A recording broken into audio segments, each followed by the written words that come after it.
Bonjour à tous et bienvenue sur cette nouvelle présentation de l'oracle de Pandémonium de Jonathan Œil dans le Noir. Donc je n'ai pas de boîte, c'était une boîte normale, talkbox de Make Playing Card, tout simplement parce que je l'utilise quotidiennement. Donc vous voyez que je l'ai un peu customisé, j'ai fait des tranches noires que je trouve que c'est juste superbe. Donc je vous propose un petit peu de regarder ces magnifiques cartes. Donc je n'ai pas encore fini de lire Le Voyage à Pandémonium. Eh oui, je suis lente à lire, je suis désolée Jonathan. Mais en tout cas, on va un petit peu voir ces cartes pour que vous puissiez les voir parce que je n'ai pas vu beaucoup de présentations de cet oracle alors qu'il est... il est particulier parce que j'ai un peu suivi le voyage de cet oracle. De base, ça devait être une réédition de l'oracle de Grimoire de Jonathan.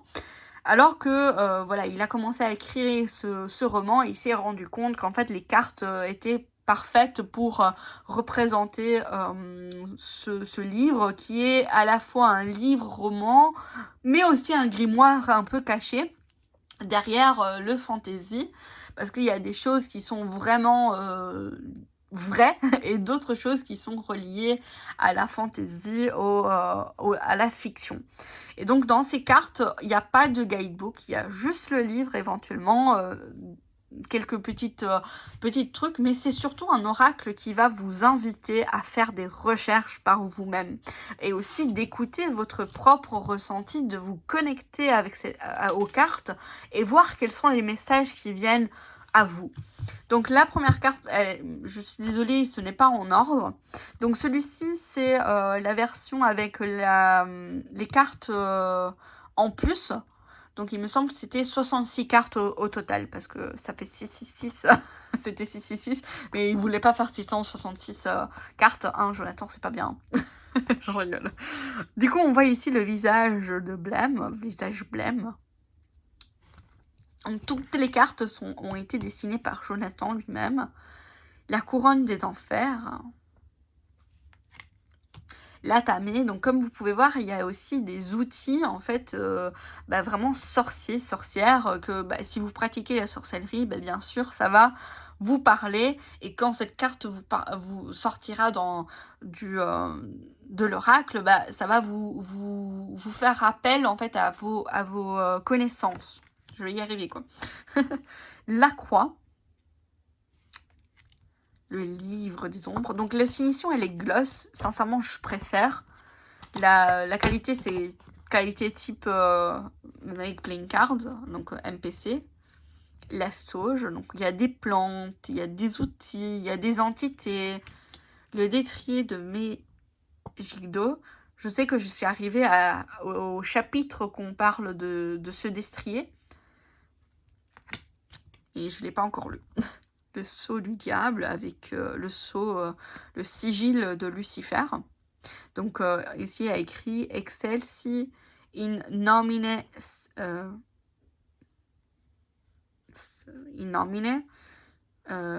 dei nostri Satanas.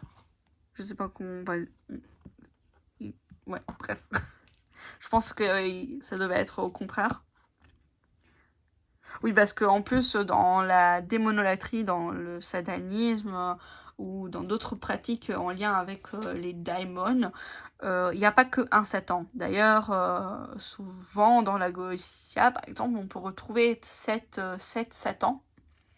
Donc Lucifer, Bélial, etc. Je vous laisse aller découvrir. L'aubépine. D'ailleurs, il faudrait que je fasse un petit peu un grimoire pour cet oracle. La pleine lune.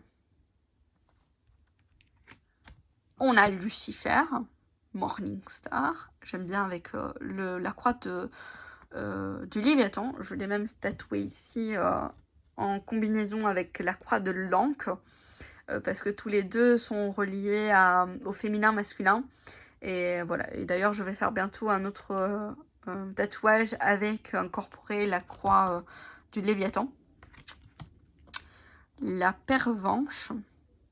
C'est pas la fleur de sorcière, il me semble qu'il en avait beaucoup parlé. Samael. Les bougies. Vous voyez, vraiment, il y a des outils. C'est vraiment un petit grimoire, en fait, qu'on peut un peu constituer soi-même, en fait, les significations. La cloche. Le parchemin vierge. Le pentagramme. Les vitraux. L'ascension. L'encens. Les fioles. Les cristaux. Les lupercales.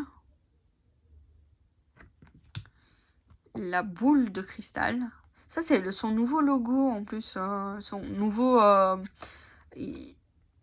l'œil, en fait, qu'il a utilisé ici, il l'a réutilisé, il me semble, pour faire un petit peu le nouveau générique. Voilà, je vais y arriver. La belladone. Charon. Caronte, en italien. Oh, joli greffier, mince. Bon, je l'ai utilisé pas mal, hein, le mien. Depuis que je l'ai, chaque jour, je tire une carte. En combinaison de le jeu oracle que je vous présenterai par la suite. Le démon du feu. Le parfum luciférien. La lame de Longinus. Lilith. J'adore cette représentation de Lilith. Elle est très très proche de ce que moi j'ai rencontré. Lilith, souvent on la voit avec les cheveux roux. Moi j'ai vu les deux. Je l'ai vue avec les cheveux roux au départ et aussi avec les cheveux noirs. Le néant. La Trinité infernale avec Lucifer, Samael et Satan, j'imagine.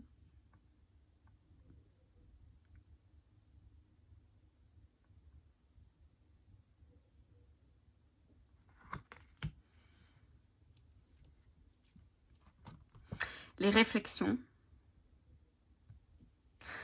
Je me rappelle qu'il avait expliqué cette carte en mode oui, ça on voit, c'est nous il nous reflète nous-mêmes ici, mais ici, qu'est-ce que le miroir reflète? Parce qu'on on voit pas qu'est-ce qu'il reflète. Donc il faut réfléchir aussi à notre propre réflexion, mais réflexion, pas réflexion dans le sens réfléchir, mais réflexion au niveau image. Et ça peut être aussi réflexion. Nous, peut-être souvent, voilà, nous on réfléchit à des choses, mais est-ce que les autres aussi réfléchissent comme nous? Le choix, ça j'adore. Il avait souvent tiré cette carte et c'est génial parce que dans le blanc il y a les ailes de chauve-souris qui est un petit peu quand même relié au noir, au Dracula, donc à tout ce qui est un peu négatif. Et ici dans le noir en fait il y a les ailes d'ange, donc c'est vraiment le yin et yang parce que dans le yin et yang, à l'intérieur il y a aussi le petit point noir et blanc.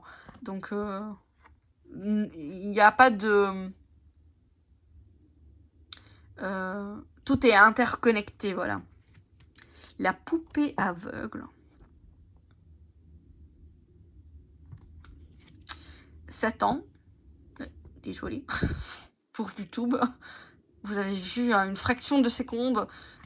Rien, on sait jamais. L'aura sombre. Là, il est moins dissimulé. Le démon de la terre avec les trompettes des anges ou trompettes du diable. Je l'ai jamais sorti. La boline. Pazuzu. Le gardien de l'enfer, en fait. Le désespoir.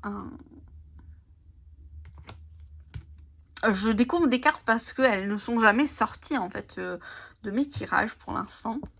La lavande. La mandragore.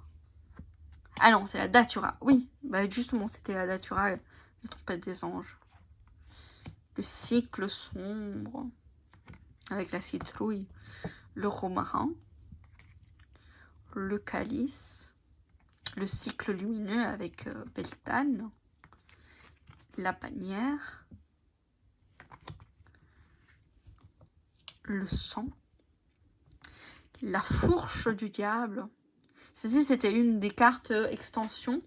Et je me rappelle qu'il avait dit dans sa vidéo, qui expliquait que bah, voilà, c'est un peu de l'imprévu, mais qui peut être négatif, parce qu'on a quand même la fourche du diable. Donc ça peut être négatif. L'archange, l'apocalypse, le familier avec le petit chat, la nouvelle lune, la porte de Pandémonium, avec le sigil de Lucifer, la baguette, Stolas. Alors, au départ, Stolas, j'étais un peu... je m'interrogeais pourquoi il avait mis un corbeau, parce que Stolas, dans beaucoup d'illustrations, il est relié à la chouette.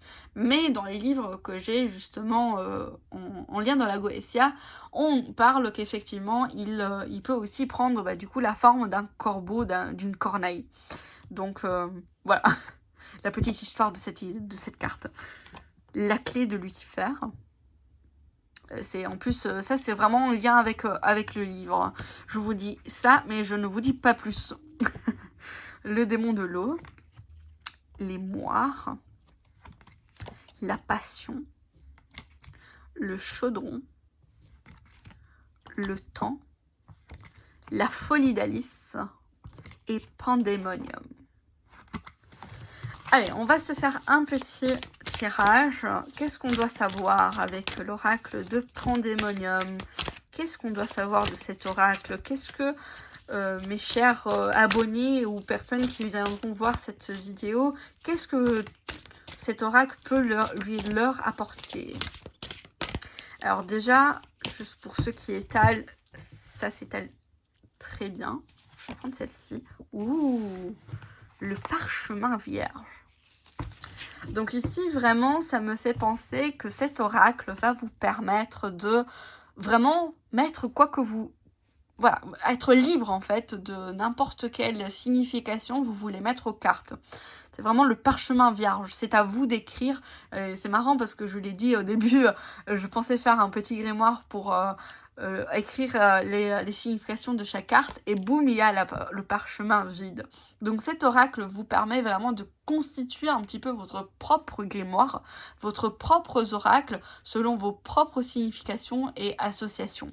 Donc c'est pas mal, c'est un super outil vraiment personnel pour votre pratique, si vous pratiquez, mais aussi au niveau divinatoire, si cela vous tente.